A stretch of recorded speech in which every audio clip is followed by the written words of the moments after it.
Beau, élégant, majestueux, ce sont les premiers mots pour définir le cerf, roi de la forêt, un animal sauvage.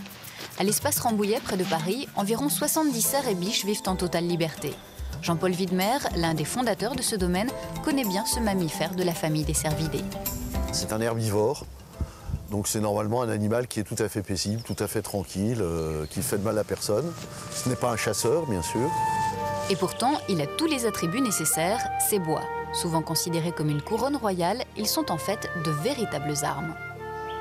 Ces bois sont extrêmement durs, extrêmement solides. Vous avez les corps, ça s'appelle des corps, c'est très très pointu, ça pénètre très facilement.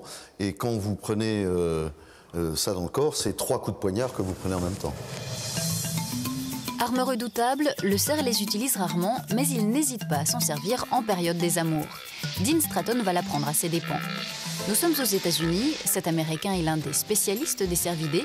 Il fabrique d'ailleurs des sifflets pour chasseurs, des appos qui imitent le cri du cerf, des instruments très fiables. Pour preuve, dès que le mâle entend ce cri, il accourt. Mais Stratton a mal choisi son jour pour essayer son nouvel appôt. Les cerfs sont en rut, les biches en chaleur. La sanction, la voilà.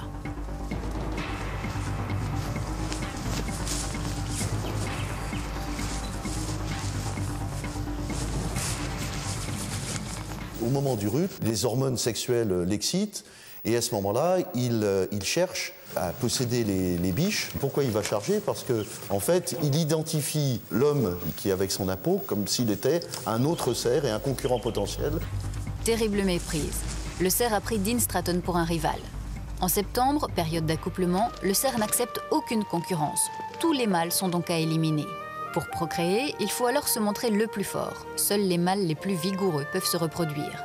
Plus ils le font, plus leurs bois sont efficaces. Explication. Plus il est puissant au niveau sexuel, plus il aura des bois puissants. Parce qu'en fait, c'est avec cet attribut-là qu'il va se faire son territoire et qu'il va se défendre vis-à-vis d'autres congénères qui voudraient prendre ses biches. Finalement, après plusieurs minutes d'intense corps à corps, Dean Stratton repoussera les assauts du cerf grâce à une fléchette tranquillisante. Sans cette initiative, cette charge aurait pu lui être fatale.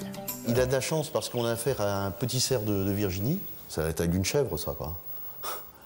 Tandis que le cerf européen, ça a la taille d'un cheval. Hein.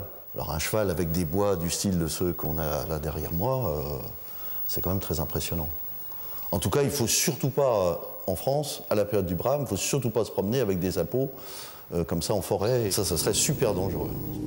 Le bilan est léger, quelques frayeurs et pas beaucoup plus d'égratignures. Mais une chose est sûre, Dean Stratton ne se risquera plus à imiter le cri du cerf en période de rut.